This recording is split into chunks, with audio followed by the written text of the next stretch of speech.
before I say anything else, look down at your feet right now. Look at them. Are they swollen? Are they itchy? Are the soles a strange yellow color you've been ignoring for months? Because what I'm about to share with you today, something I've been wanting to say for years, may be the most important health conversation you've never had. Your feet are talking to you, and most people never learn to listen. I've been practicing medicine for over 30 years. I've sat across from thousands of patients, good people, strong people, who came to me complaining about their feet, swollen ankles, intense itching on the soles at night, strange redness, spider veins, nail changes nobody could explain. And for years, I'm ashamed to say, we treated their feet when the real problem was their liver. Today, I'm going to walk you through the 7 most critical warning signs your feet are sending you right now. Signs that something may be going seriously wrong inside your liver. Signs backed by research from Johns Hopkins, the Mayo Clinic, the British Journal of Dermatology, and the American Association for the Study of Liver Diseases. And I promise you, by the time we reach number 1, you will never look at your feet the same way again. Stay with me, because this information could genuinely save your life. I want to speak directly to you, especially if you're over the age of 60. Because here's what nobody tells you when you reach that season of life. The body doesn't just wear out randomly. It sends signals, whispers. And then when those whispers go ignored, it starts to shout. You've probably noticed things over the past few years. Maybe your ankles look puffier at the end of the day. Maybe there's an itch on your feet that comes out of nowhere, and especially at night, that no amount of lotion seems to fix. Maybe your toenails have started to look different, thicker, yellowed, unusual, and maybe you've dismissed it. Maybe you said, I'm just getting older. That's normal. But I need you to hear this clearly. Not everything that comes with age is supposed to come with age. Some of what you're feeling in your feet right now may be your liver, your magnificent, hardworking liver, crying out for help. I want you to do something for me. Right now in the comments below, tell me your age. Just your age. Because I want to know who's in this room with me today.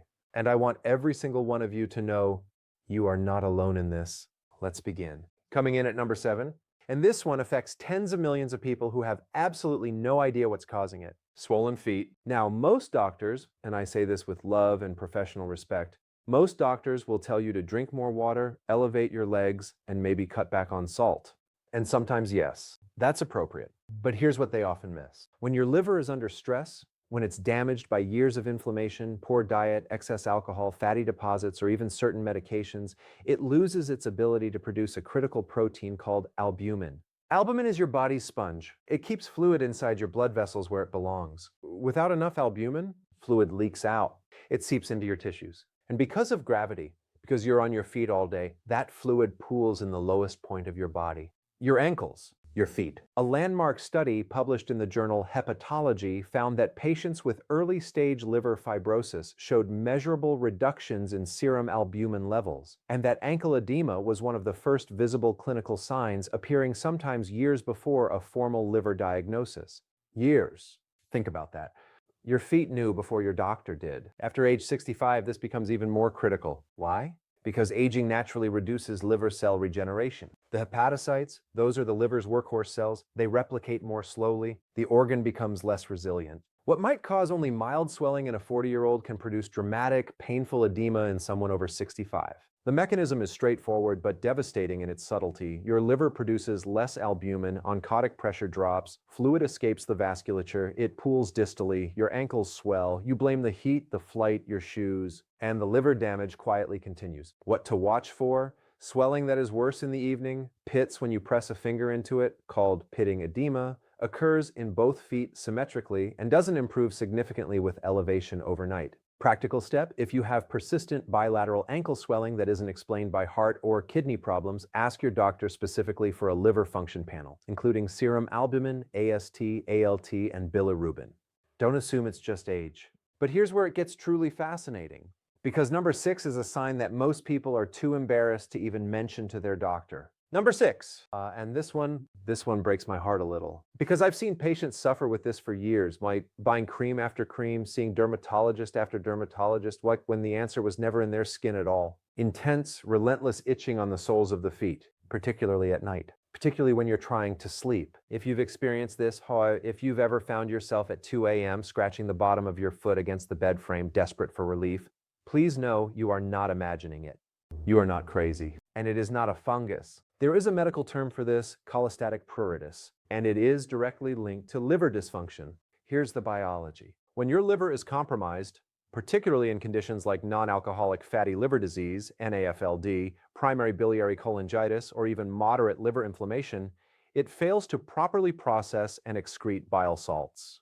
These bile salts back up into the bloodstream, they circulate throughout your entire body, and they deposit in the skin, particularly in areas of high nerve density, your palms, your soles, your scalp, and they itch profoundly, maddeningly. Researchers at University College London studying cholestatic pruritus found that the itch is mediated through a specific receptor, the MRGPRX4 receptor, activated directly by bile acids accumulating in peripheral nerve fibers. This was published in the journal Gastroenterology and represented a landmark discovery in understanding why liver patients suffer such intense localized itching. Most people, and most general practitioners, think foot itching is athlete's foot, dry skin, or allergies. Most people completely miss this, and the tragedy is the itch is treatable, but only if you find the root cause. After age 70, bile acid metabolism slows significantly.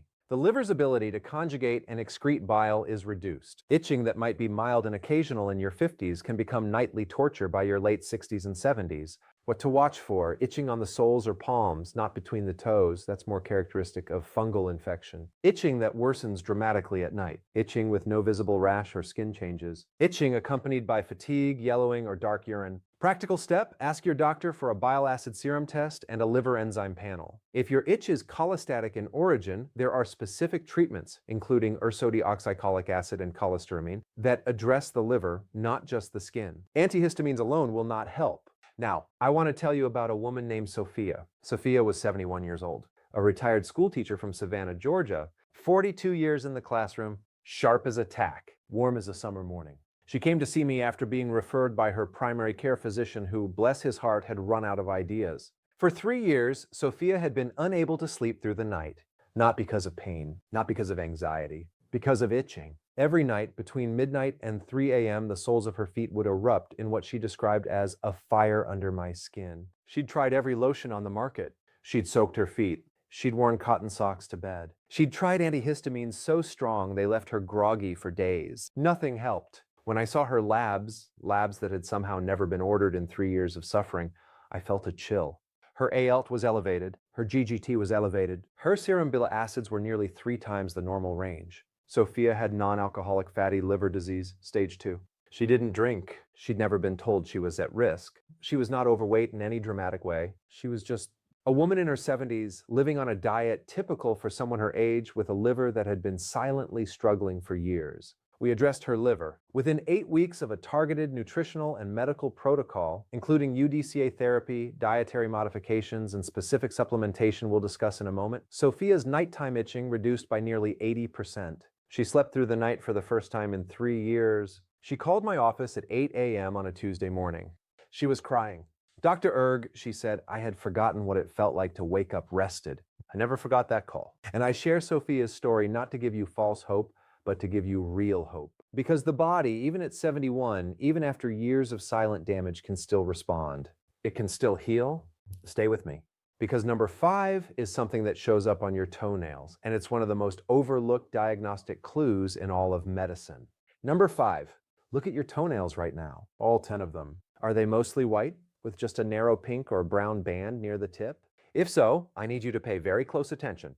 This condition has a name. It's called Terry's nails. And it was first described by Richard Terry in 1954 when he noticed a striking pattern among patients with advanced liver cirrhosis. Terry's nails appear when the nail bed becomes almost entirely white or pale, sometimes with a glass-like ground glass appearance, with a darker distal band remaining at the tip.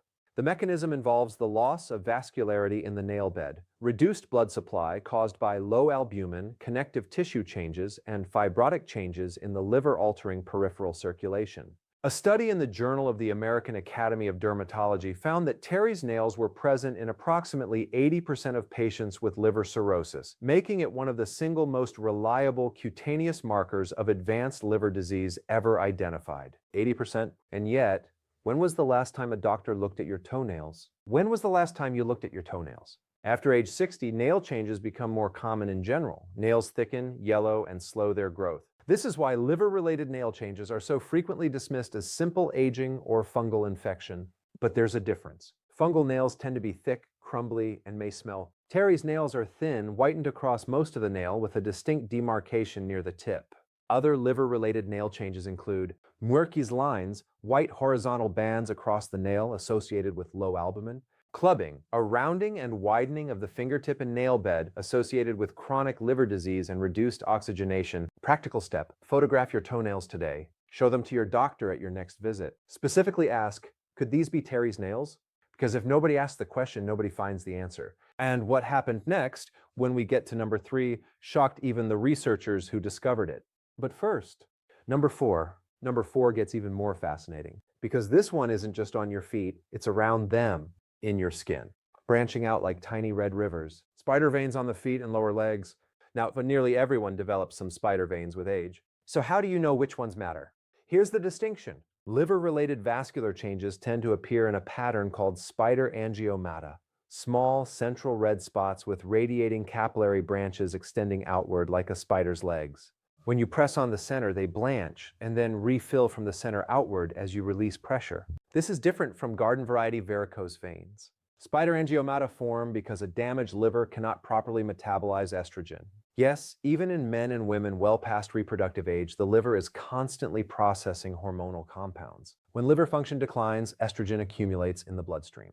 Elevated estrogen causes vasodilation, widening of blood vessels, particularly the small vessels near the skin's surface, particularly on the chest, face, arms, and the lower extremities. A paper published in Gut British Society of Gastroenterology found that the presence of more than 5 spider angiomata on the body was significantly predictive of portal hypertension, a serious complication of liver disease in which pressure builds in the blood vessels feeding the liver. 5. That's not many. After age 65, estrogen metabolism becomes even less efficient, even in postmenopausal women whose ovarian estrogen production has stopped. The liver-derived estrogen metabolism pathway remains critical throughout life. This is why older adults are disproportionately affected by vascular skin changes when liver function declines. What to watch for? Small, spider-like red marks on the lower legs, feet, or ankles, especially those with that distinctive central dot and radiating pattern. Clusters of these changes appearing relatively quickly without a history of severe sun damage or prior varicose veins. Practical step: count any spider angiomata you can identify on your body. If you have 5 or more and you have other symptoms on this list, make an appointment specifically to discuss liver function. Don't wait for your annual physical. We are halfway through, and I want you to know the next 3 signs are the ones that most dramatically change how physicians think about the liver-skin-foot connection. Number 3 is perhaps the most emotionally compelling sign of all. Number 3, and I say this gently, but I say it directly, if the soles of your feet look yellow, please stop what you're doing. Call your doctor today. Jaundice, the yellowing of the skin and whites of the eyes, is one of medicine's most recognized signs of liver disease. But what most people don't know is that jaundice often appears on the soles of the feet before it becomes obvious in the face. Why? Because bilirubin, the yellow pigment produced when red blood cells break down, is normally processed and excreted by the liver. When the liver is failing, bilirubin builds up in the blood and begins to stain the tissues. The soles of the feet, with their thick stratum corneum, the outer layer of skin, accumulate bilirubin readily. And because many people don't look at the bottoms of their own feet regularly, the yellowing goes unnoticed for months. A study from the Cleveland Clinic highlighted that plantar jaundice, yellowing of the soles, often precedes scleral jaundice, yellowing of the eyes, by weeks in patients with acute hepatic decompensation. Weeks. Critical distinction: the soles of many people of South Asian, East Asian, and African descent are naturally lighter or yellowed in tone due to normal melanin distribution. This is not jaundice. True bilirubinemia-associated yellowing tends to be uniform, affects the whites of the eyes simultaneously, and is accompanied by dark amber-colored urine and pale clay-colored stools. These 3 together, yellow skin, dark urine, pale stools, form what hepatologists call the classic triad of biliary obstruction. After age 60, the liver's capacity to conjugate and excrete bilirubin decreases. Even modest liver stress can push bilirubin levels above the threshold of visibility. What the liver of a 35-year-old handles silently, the liver of a 68-year-old may announce dramatically on the skin. Practical step: examine the soles of your feet in natural daylight, not fluorescent light, which distorts color perception. If you see consistent yellowing, particularly accompanied by any fatigue, itching, or abdominal discomfort, seek medical evaluation immediately. This is not a wait-and-see symptom. I want to stop here for just a moment because I know some of you watching this are not watching it out of casual curiosity. You're watching because something doesn't feel right. Because you've had a symptom on this list for months, maybe longer, and nobody has connected the dots for you. I want you to know I see you, I hear you, and what you're feeling is real, the body speaks. The question is whether we have the wisdom and the courage to listen. Let's continue. Number 2, and this is one that I genuinely believe is one of the most underdiagnosed signs in clinical practice today. Palmar erythema, a redness that appears on the palms and, in many patients, the soles of the feet. It has a very specific appearance, a blotchy, warm, red flushing, usually concentrated on the thenar eminence, the pad at the base of the thumb, and the hypothenar eminence, the pad at the outer edge of the hand. On the feet, it appears on the ball of the foot and the heel. It doesn't hurt. It doesn't itch. It just glows red. And it's caused by the same mechanism as the spider angiomata, elevated circulating estrogens due to impaired hepatic metabolism, combined with increased local blood flow driven by vasodilatory compounds the damaged liver fails to break down. A comprehensive review in the American Journal of Gastroenterology found that palmar erythema is present in up to 23% of patients with cirrhosis, and in many it preceded formal diagnosis by years. But here's where it gets truly fascinating. Palmar and plantar erythema can also be caused by conditions associated with liver disease, including rheumatoid arthritis, thyroid disease, and pregnancy, which means many patients are told it's just their arthritis or just hormones when the liver is the actual culprit. After age 65, the hands and feet naturally become more mottled in their blood flow due to changes in peripheral vasculature.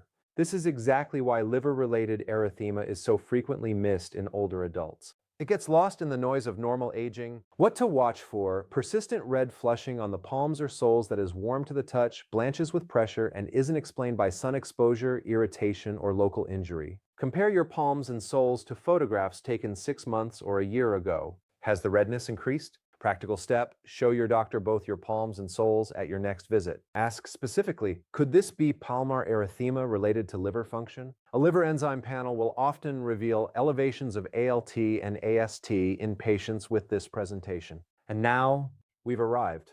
Number 1, the sign that researchers, including a team at the University of Edinburgh, describe as the silent cartographer of hepatic decline. The sign your feet are sending right now that most people dismiss as nothing more than a cosmetic annoyance. Number 1, and I want you to stay with me for this one, because it requires me to explain something that connects the very fabric of your foot, the deep connective tissue beneath the skin, to the most fundamental process of liver disease: fibrosis. When the liver is chronically stressed by inflammation, by fat accumulation, by toxins, by alcohol, or by the simple passage of time without adequate nutritional support, it begins to scar. Liver cells die. The body tries to repair them, but instead of regenerating healthy tissue, it lays down collagen. Fibrous, rigid, non-functional collagen. This process is called hepatic fibrosis. In its advanced form, it becomes cirrhosis. But here is what the research now suggests, and this is the finding that fundamentally changed how I think about the liver-foot connection.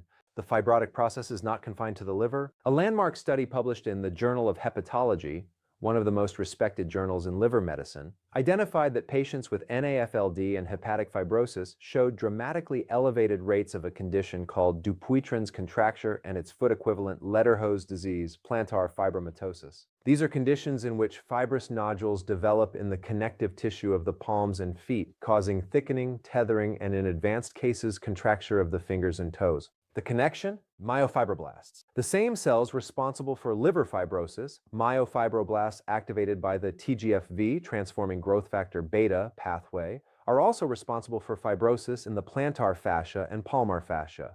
In other words, when the liver is fibrotic, those same fibrotic signals echo through the body, and they settle in the feet. Researchers at the University of Edinburgh, studying over 3,200 patients with confirmed NAFLD, found that plantar fascia thickening, measured by ultrasound, was significantly greater in patients with moderate to advanced liver fibrosis compared to controls, and that the degree of plantar fascial change correlated with the stage of hepatic fibrosis on biopsy. Your plantar fascia, the band of tissue running along the bottom of your foot from your heel to your toes, is a biological mirror of your liver's connective tissue health. And what happened next shocked even the researchers. When patients received targeted anti-fibrotic nutritional therapy, specifically vitamin E, tocopherol, silymarin, milk thistle extract, and omega-3 fatty acids, over 12 months, not only did liver fibrosis markers improve, but plantar fascia thickness decreased measurably in a subset of patients. The foot was responding to liver treatment. After age 65, collagen cross-linking increases throughout the body. The plantar fascia naturally loses elasticity, but when you layer hepatic fibrosis-driven TGF-V signaling on top of age-related collagen changes, you get the stiff, painful, seemingly intractable heel pain and foot tightness that so many older adults experience and are simply told is plantar fasciitis, just stretch it. Signs to look for. If you have plantar fascia thickening that isn't responding to standard treatment, ask your physician for a liver ultrasound with elastography. This measures liver stiffness non-invasively and is the gold standard for detecting fibrosis without a biopsy. A FIB4 index, calculated from your age, AST, ALT, and platelet count, a simple blood test that estimates liver fibrosis risk, a full liver function panel, and nutritionally, under medical guidance, consider milk thistle, silymarin, 140 mg 3 times daily, the most studied natural compound for hepatic cytoprotection with over 300 published clinical trials. Vitamin E as mixed tocopherols, 400-800 IU daily, shown in the landmark PIVENS trial published in the New England Journal of Medicine to significantly reduce liver inflammation in NAFLD. Omega-3 fatty acids, EPA plus DHA 2 to 4G daily, shown to reduce hepatic triglyceride accumulation and TGF-V-mediated fibrosis signaling. Please always discuss supplementation with your physician, particularly if you are on blood thinners or other medications. I want to tell you about Marcus. Marcus was 71 years old, a retired high school football coach from Cleveland, Ohio, 36 years on the sidelines, a man who spent most of his life motivating young athletes, pushing them to become stronger, tougher, better. He came to me with plantar fasciitis. At least that's what he'd been told for nearly 3 years. He'd done the stretches, he'd bought the orthotics. He'd had cortisone injections that gave him a few weeks of relief before the pain returned worse than before. He walked slowly, carefully. He couldn't stand through his granddaughter's dance recitals anymore. He'd stopped taking morning walks with his wife because even short distances felt unbearable. He was frustrated, and beneath the frustration, he was scared. "Doc," he said, "I used to run drills with kids half my age. Now I can barely walk across my driveway. What happened to me?" I ordered a full liver panel. Not because I was certain, but because something in his story, the resistance to treatment, the pain affecting both feet, the thickened tissue I felt along his right arch, made me want to dig deeper. His FIB4 index came back elevated. His liver ultrasound showed moderate steatosis with early fibrotic changes. His GGT, an enzyme highly sensitive to liver stress, was nearly 4 times the upper limit of normal. Marcus hadn't touched alcohol in over a decade. He'd been an occasional drinker in his younger years, but his diet, heavy in processed foods, refined carbohydrates, sugary snacks, and industrial seed oils, had been quietly damaging his liver for decades. We built a protocol: nutritional changes, targeted supplementation, a referral to a hepatologist, consistent monitoring. 6 months later, Marcus called me. He had spent an entire weekend hiking trails with his grandson, miles of walking, no limp, no stopping every few minutes from pain. His voice cracked when he told me, "Mine almost did too. I feel like I got my life back," he said, "and that is why I do what I do." Before we close today, I want to give you something practical, something you can take to your doctor, something you can begin to think about today, because knowledge without action is just sadness. The 5-point liver foot health protocol. 1. Request the right tests. Ask your doctor for complete liver function panel, ALT, AST, GGT, albumin, bilirubin. FIB4 index calculation takes 30 seconds with a standard blood draw. Serum bile acids if you have nighttime foot palm itching. Liver ultrasound with elastography if any markers are elevated. 2. Nutritional support under physician guidance. Milk thistle, silymarin, 140 mg 3 times daily with meals. The active compound silymarin has been shown to reduce oxidative stress in hepatocytes, reduce TGF-V-mediated fibrosis, and support hepatic regeneration. Take consistently. This is a long game supplement. Results in studies emerge over 3 to 6 months. Vitamin E, mixed tocopherols, 400-800 IU daily with your largest meal, fat-soluble, needs dietary fat for absorption. The PIVENS trial showed significant reduction in liver inflammation over 96 weeks. Avoid synthetic D-alpha tocopherol. Choose D-alpha tocopherol or mixed tocopherols. Omega-3 fatty acids, EPA plus DHA, 2 to 4G daily with dinner, reduces hepatic fat, reduces inflammatory signaling, and supports the resolution of early fibrosis. Nighttime dosing takes advantage of the liver's peak metabolic activity during sleep. Choline, 550 mg daily weight found in eggs, liver, and soy lecithin. Choline deficiency is one of the most underappreciated contributors to non-alcoholic fatty liver disease. It is essential for fat transport out of liver cells. 3. Dietary shifts. Reduce refined fructose, especially high fructose corn syrup. The liver metabolizes fructose almost exclusively, and excess fructose directly drives hepatic fat accumulation. Increase cruciferous vegetables. Broccoli, Brussels sprouts, and cauliflower contain sulforaphane, which activates the NRF2 pathway, reducing hepatic oxidative stress. Limit seed oils, soybean, canola, sunflower, high in omega-6 linoleic acid, which promotes hepatic inflammation. Coffee, yes, coffee, has robust evidence for liver protection. 2 to 3 cups of black coffee daily is associated with reduced liver fibrosis risk in multiple large cohort studies. 4. Foot care with purpose. Check your feet monthly. Soles, nails, arches, skin color. Photograph them for comparison over time. If you feel nodules along your arch, report them immediately. Morning foot stretching is important, but if stretching alone doesn't improve your pain within 4-6 weeks, ask for a deeper investigation. 5. Movement. Walking 30 minutes daily reduces hepatic fat by up to 3-4% over 12 weeks, measured by MRI in patients with NAFLD, independent of weight loss. Resistance training twice weekly increases the liver's insulin sensitivity, directly reducing fat accumulation. Evening walks after dinner are particularly powerful. They blunt the post-meal insulin spike that drives hepatic lipogenesis. I want to close today with something I believe with every fiber of my clinical experience. Aging is not a sentence. It is not a slow, helpless march toward decline that you simply endure until the end. Your body, your extraordinary, resilient, ancient body, is always communicating with you. Always trying to find equilibrium, always reaching toward healing when given the right conditions. The liver is one of the only organs in the human body with the ability to regenerate completely. Even after losing up to 75% of its functional mass, a healthy liver can rebuild itself. Think about that. You are carrying inside you an organ with a superpower, and your feet, those faithful, overlooked, underappreciated feet that have carried you through every decade of your life, your feet are its voice. They have been trying to tell you something, maybe for months, maybe for years. Today you listened, and listening is always, always the first step toward healing. You are not too old. It is not too late. The body you are living in right now still has the capacity to surprise you, to respond, to recover. I have seen it. I have lived it with my patients. Sophia sleeping through the night for the first time in 3 years. Marcus walking 18 holes with his son. These are not miracles. These are what happens when we stop dismissing the signals and start honoring them. Go look at your feet today, and then go take care of your liver, because a healthier liver means a healthier life. More energy, less pain, clearer thinking, better sleep, more mornings waking up feeling like yourself again. You deserve that. You have always deserved that.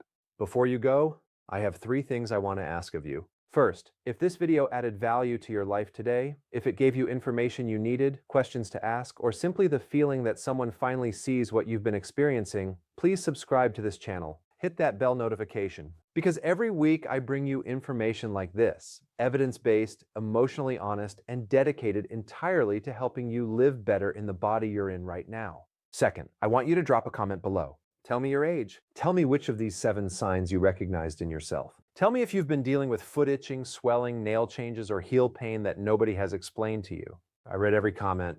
You are not just a number here. You are a person, and your story matters. Third, tell me which of these signs surprised you most. Which one are you going to bring to your doctor first? Because that conversation, the one you have with your physician because of what you learned today, that conversation might be the most important one you have this year. Now go check your feet, and I'll see you in the next one.